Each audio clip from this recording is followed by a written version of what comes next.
So 64 men used to live inside this building. Nowadays, we use it for marine science camps. So this is the classroom session for a lot of our student groups that come stay out here. So not only did it have a historical impact, but it continues to have an impact nowadays with our marine science education programs that we run here. Right, so what kind of programs are you teaching? So we have about 20 some odd education programs that are all in water, around water activities. Our student groups come from across the country to stay out here on Pigeon Key. Wow, that's incredible.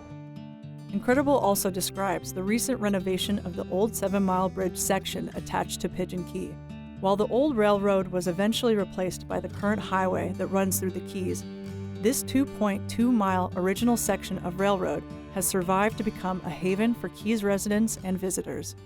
You know, Chris, I've probably driven by here 100 times and never come here. We hear that all the time from locals and visitors alike that have driven up and down that have never got to experience walking on the old 7 Mile Bridge here. It's so incredible. Only in the Florida Keys can you step foot on this beautiful old historic bridge. Best part about the newly renovated 7 Mile Bridge? It opens up Pigeon Key to lots of new visitors. People that have never got to experience this old 7 Mile Bridge can actually use the trolley, or they can bike out, walk out, jog out, longboard, rollerblade out. They can come out all different ways to come to check out beautiful Pigeon Key.